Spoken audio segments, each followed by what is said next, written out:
끝으로 형제들아, 무엇에든지 참되며 무엇에든지 경건하며 무엇에든지 오르며 무엇에든지 정결하며 무엇에든지 사랑받을 만하며 무엇에든지 칭찬받을 만하며 무슨 덕이 있든지 무슨 기림이 있든지 이것들을 생각하라.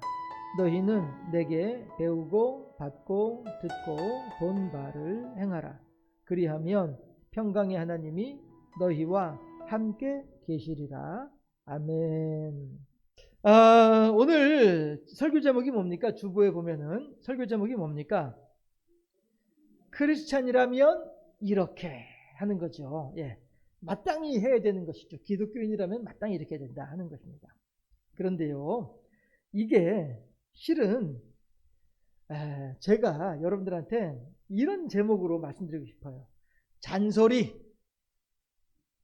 네, 이게 크리스찬이면 이렇게라고 하는 제목을 제가 달긴 했습니다만은 차마 주보에다가 잔소리라고 할 수가 없어서 크리스찬이라면 이렇게라고 했어요. 기독교인이라면 당연히 이렇게 살아야 된다라고 하는 거지만, 예.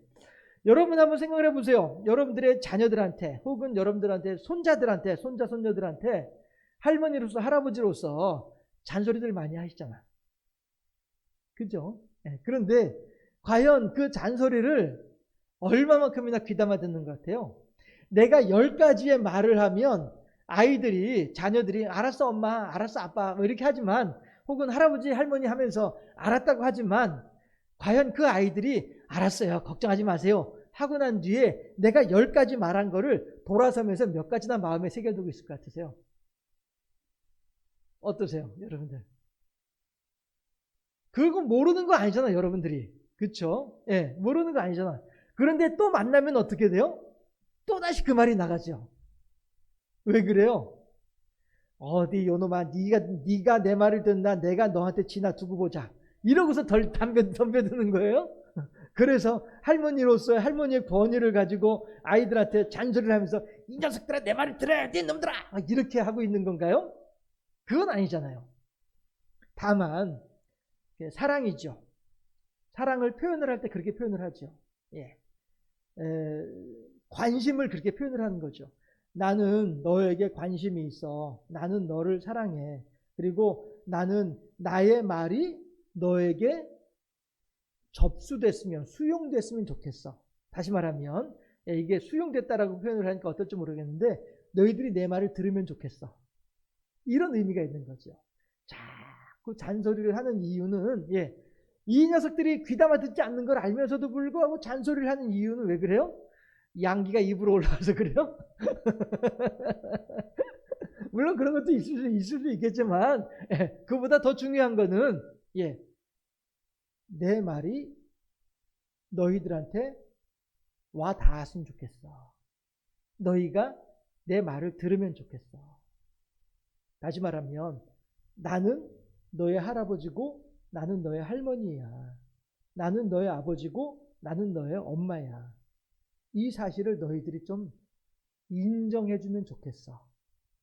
이거죠. 사실 잔소리는 그렇습니다. 여러분들은 어떤 마음으로 여러분들의 잔소리, 이른바 잔소리를 하고 계신지 모르겠으나 제가 생각하는 잔소리는 그렇습니다. 결국에는 나래니까 내가 누구야? 그렇지 할아버지지. 그렇지 할머니라니까. 어이구 내 새끼 이거죠. 나의 존재를 이 아이에게 각인시켜주고 싶은 것. 이게 결국에는 잔소리인 거죠. 그러다 보니 이 아이가 귀담아 듣든지 안 듣든지 상관없이 끊임없이 내 말이 나가는 거예요. 할머니 여기 있다 이 뜻이 되는 거죠. 결국 잔소리는 결국엔 그거죠. 듣는 사람들은 상관없는 거예요. 지금 저는 듣는 사람의 입장을 얘기하는 것이 아니고요. 잔소리를 하는 사람의 입장을 얘기하는 거예요. 나 여기 있어. 너희들 내가 여기 있는 거 알아줘야 돼. 알았지? 내가 힘이 없다고 내가 늙었다고 나 무시하면 안 돼. 알았지? 난 너의 할아버지야. 난 너의 할머니야. 너 귀담아. 넌 나를 존중해야 돼. 알았지? 이런 의미가 되는 것이죠. 그래서 사람들은 잔소리를 하게 되는 거예요. 젊었을 때에는 상관없죠. 요즘에 물론 그렇게 하면 안 됩니다만은 저 어렸을 때만 하더라도 젊은 사람들은 이놈의 자식이 하고서 회초리 한 대 들면은 그걸로 끝나요. 그렇죠? 회초리 하나 들고서 이렇게 얼르기만 하더라도 그냥 끝나요. 하지만 할머니 할아버지가 돼가지고서는 이 녀석한테 회초리를 들어도 이 녀석이 쌩하고 도망가면은 쫓아가 잡을 수가 없어요. 그러니까 할머니 할아버지 입장에서는 손자 손녀한테 이게 회초리로는 이 아이들을 가르칠 수가 없는 거예요. 나의 존재를 회초리로는 이 아이들에게 나의 존재를 드러낼 수가 없는 거예요. 그러니 어떻게 해요? 이 아이들한테 용돈을 주는 거죠. 용돈을 주면서 내 옆으로 불러들이는 거죠. 용돈을 미끼로 해서 내 옆으로 불러들이는 거예요. 불러들이면은 용돈을 줄 때 그냥 주나요? 할미 말 잘 들어야 돼. 알았지? 하면서 하나 다 얘기를 해요. 그렇게 할 거지? 그러면 애들은 어떻게 용돈 받을 욕심으로 뭐라고 대답해요? 네, 그렇죠. 그러면은 정말이다. 아, 그럼요. 걱정하지 마세요. 알았다. 믿고 준다. 그렇다니까요. 하고서 얼른 받고 난 뒤에 고맙습니다 하고 뒤돌아서면서 끝나는 거예요. 예. 제가 용돈을 받는 입장을 얘기하는 것이 아니라 잔소리를 듣는 입장을 얘기하는 것이 아니라 용돈을 주면서 잔소리를 하는 그 입장을 얘기하는 거예요. 결국에는 내 존재감을 그들에게 알리고 싶은 거죠. 그런데 오늘 본문에서도 마찬가지로 바울이 지금 그러한 잔소리를 하고 있어요.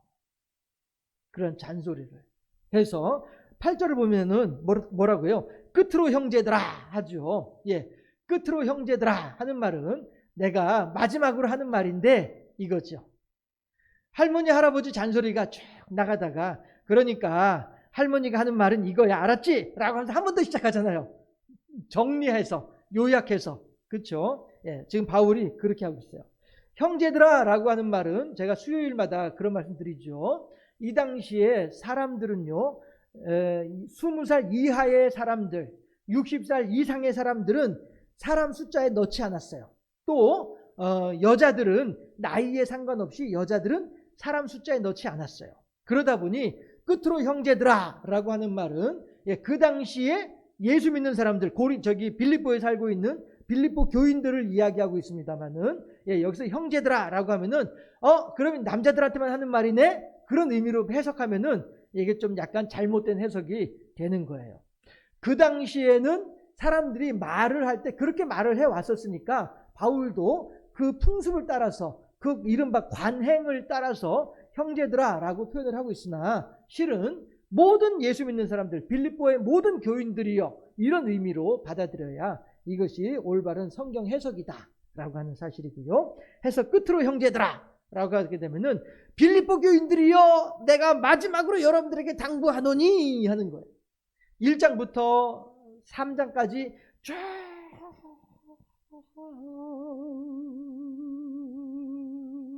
하니 이 잔소리를 했는데 바울이 여러분들이요 이렇게 하셔야 됩니다 저렇게 하셔야 됩니다 쫙 하고 얘기를 했는데 그래도 마지막 총정리 끝으로 형제들아 하는 거죠. 잔소리예요.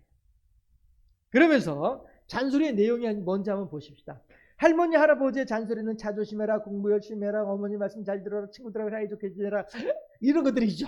그렇죠? 이 할머니 잔소리죠. 그러나 바울의 잔소리는 무엇인지 한번 들어봅시다. 바울의 잔소리 무엇에든지부터 8절 말씀 함께 합독합니다. 무엇에든지부터 시작. 무엇에든지 참되며 무엇에든지 경건하며 무엇에든지 옳으며 무엇에든지 정결하며 무엇에든지 사랑받을 만하며 무엇에든지 칭찬받을 만하며 무슨 덕이 있든지 무슨 기림이 있든지 이것들을 생각하라. 아멘. 여기서 무슨 덕이 있든지 무슨 기림이 있든지 이것들을 생각하라 라고 할 때 이것들은 뭐냐 하면은요 9절이에요. 앞에 8절에서 한 서너 가지 대여섯 가지의 잔소리가 있었음에도 불구하고 덧붙여서 이것들을 생각하라 하면서 9절의 잔소리를 또 시작을 해요. 9절 말씀 시작. 너희는 내게 배우고 받고 듣고 본 바를 행하라. 그리하면 평강의 하나님이 너희와 함께 계시리라. 아멘. 할머니 할아버지의 잔소리는 뭐예요?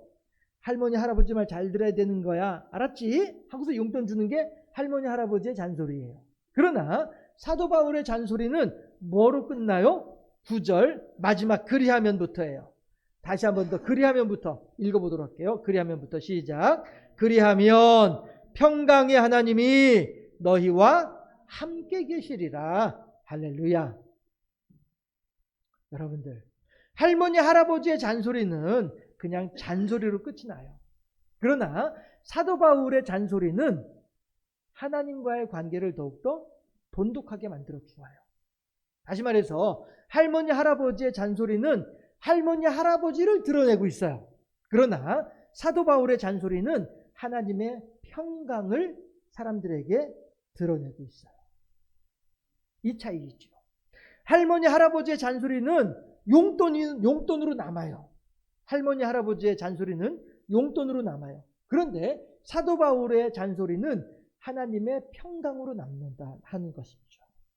이 사실을 우리가 가만히 한번 생각을 해볼 수 있기를 바랍니다. 자, 그렇다면 할머니 할아버지의 잔소리와 사도 바울의 잔소리의 목적이 분명하게 드러나졌어요. 그렇죠? 할머니 할아버지의 잔소리는 늙어가고 있는, 그래서 힘이 없어지고 있는, 그래서 나 스스로가 내 마음에 들지 않는 나의 존재감을 각인시키기 위한 방법이 할머니 할아버지의 잔소리였어요. 그러나 사도 바울의 잔소리는 그리스도의 평강 가운데에 더욱더 거하기를 바라는 마음에서 하는 잔소리였어요. 이게 할머니 할아버지의 잔소리와 사도 바울의 잔소리에 큰 차이점이 있죠. 자, 그러면 이제 잔소리를 듣는 입장에서 한번 생각해 봅시다. 잔소리를 듣는 입장에서. 솔로몬이 자기 아들에게 잔소리를 그렇게 하지요. 아들아, 네 어미의 말을 잘 들어라. 나도 너와 같이 한때는 연약한 아들이었었느니라. 이렇게 말을 하죠. 그 말이 무슨 말이에요? 나도 어렸을 때에 내 어머니로부터, 내 아버지로부터 잔소리 들었었어. 그랬는데 그때 그 듣는 그 잔소리를 나는 귓등으로 넘기고 말았었어. 내 경험상 너도 지금 내가 네 나이 때 그랬던 것처럼 너도 내 말을 귓등으로 들을 것 같아. 그러니 아들아, 제발 부탁인데 내가 하는 말을 귀담아 들었으면 좋겠어. 이런 의미로 하는 말이 그 잠언의 말이거든요. 그러니까 이 세상에 어느 손자 손녀도 할머니 할아버지의 무릎에 앉아가지고서 하는 듣는 그 잔소리를 하나 둘 셋 넷 이렇게 귀담아서 새기면서 듣는 손자 손녀는 아무도 없어요. 제가 뭐 조사해 본 것은 아니지만 제가 단언할 수 있어요. 어느 손자 손녀든지 간에 할아버지 할머니의 30분 이상 되는 잔소리를 들으면서 생각하는 것은 오직 뭐밖에 없어요? 할머니 할아버지 주머니에 있는 용돈밖에 생각하는 게 없어요. 네. 이게 이 세상의 모든 손자 손녀의 기본적인 마음이란 말이에요. 물론 그 중에는 정말로 특별한 아이 하나 있어가지고 할머니 할아버지의 말씀을 정말로 귀담아 들으면서 알겠습니다. 걱정하지 마세요. 제가 그 말씀을 반드시 마음에 새기겠습니다. 이렇게 하는 특별한 아이들이 없잖아 있을 수 있겠습니다만은 아마 여러분들 같은 경우에는 우리 집 애가 바로 그 애야 이렇게 생각하시는 분들도 계실런지 모르겠습니다만은 그건 정말로 특별한 경우이고 대부분의 경우에는 마음속으로 시간 재고 있죠. 20분 지났다. 이제 5분 남았다. 이제 그러면은 나한테 용돈이 3만 원이 온다. 이것만 보고 있는 거예요. 대부분의 손자 손녀들은 대부분 다 그래요. 네. 빌립보 교인들이 바울의 잔소리를 자기들 어렸을 때 할머니 할아버지가 하던 잔소리 듣던 때처럼 그렇게 바울의 잔소리를 듣고 있다면은 빌립보 교인들은 어떠했을까요? 제가 오늘 여러분들과 나누고 싶은 얘기는 이 부분입니다. 할머니 할아버지의 잔소리, 바울의 잔소리 분명히 급이 달라요. 레벨이 달라요. 격이 달라요. 그렇죠? 그런데 빌립보 교인들이 만약에 이 바울의 잔소리를 들으면서 자기 어렸을 때 생각하고서 아이고 우리 어렸을 때 할아버지 할머니 나한테 그렇게 잔소리를 하더니 바울도 나한테 이렇게 잔소리를 하고 있냐, 아우 지겨워라, 언제 끝나지? 이러고 있다고 한다면 과연 그들이 하나님의 평강 안에 거할 수 있었을까 하는 것이죠. 아니할 말로 이 세상의 모든 손자 손녀들이 이 세상의 할머니 할아버지의 모든 말씀을 100% 준행하는 손자 손녀라고 한다면은 이 세상에 불효자가 어디 있겠어요. 울어봐도 불러봐도 못 오신 어머님을 그렇게 목 놓아 뭐 이렇게 할 그 어느 누가 그러겠어요. 부모님의 말씀에 100% 귀담아 듣는다고 한다면, 그 말은 다시 말하면 어느 누구나 부모님의 말씀을, 할아버지 할머니의 말씀을 100% 귀담아 듣는 사람은 없단 얘기예요. 그러면 어떻게 해요? 땅을 치고 동곡해도 다시 못 올, 이렇게 되는 거란 말이죠. 아니요. 자, 하나님의 심판의 보좌 앞에 갔습니다. 하나님의 심판의 보좌 앞에 갔습니다. 하나님의 생명책을 보고 계십니다. 너 내가 그때 이렇게 말을 했는데 이렇게 말을 했는데 이렇게 말을 했는데 너 다 안 들었네? 방법이 없는 거예요. 어머니 무덤 앞에서, 아버지 무덤 앞에서 방법이 없는 것처럼 우리들이 하나님의 심판의 보좌 앞에 가게 되면은 방법이 없는 거예요. 우리가 할머니 할아버지로서 잔소리를 하고 바울로서 잔소리를 해요. 그런데 잔소리를 듣는 사람들이 할아버지 할머니로부터 잔소리 듣던 것처럼 바울의 잔소리를 듣게 되면은 할아버지 할머니야 뭐 무덤에 가서 땅을 치며 통곡을 하면서라도 어떻게 위로라도 받을 수 있지만 하나님의 심판의 보좌 앞에 가게 되면 어떤 방법이 있냐 말이에요. 이한웅 목사가 여러분들한테 한 말이, 잔소리로 들으시면 여러분들도 마찬가지로, 저도 마찬가지이겠죠. 저도 제 안에 계신 하나님께서 하시는 말씀에 대해서 잔소리로 듣게 되면 저 또한 뭔가 좀 결과가 어떻게 될는지 알 수 없죠. 저는 오늘 이 부분을 여러분들과 함께 나누고 싶은 거예요. 여러분들은 어린 시절의 기억을 따라서 오늘 성경에 나오는 빌립보서 4장 8절 9절에 있는 이 잔소리의 말씀을 들으면서 아유 또 잔소리 시작하네 에서 끝난다고 할 것인지, 아니면 그리스도의 평강 가운데 거하는 일에 열심을 낼 것인지, 이거는 결국 누구에게 달려 있습니까? 우리들 각자에게 달려 있는 거예요. 20분 남았다. 20분 지나갔다. 5분 남았다. 이제 5분만 더 차면 3만 원이 내 것이다. 여기에 머무른다고 한다면 그 사람은 3만 원의 기쁨으로 끝나고 말 것이지만, 그리스도의 평강 안에 머물고자 한다면 영원한 생명 가운데에서 하나님의 평강이 풍성할 수 있다. 이 사실을 우리들이 오늘 여기서 발견할 수 있다는 것이죠. 그리스도의 평강 안에 거하시는 우리 모두가, 하나님의 평강 안에 거하는 우리 모두가 되어질 수 있기를 주님의 이름으로 축원합니다. 기도하겠습니다.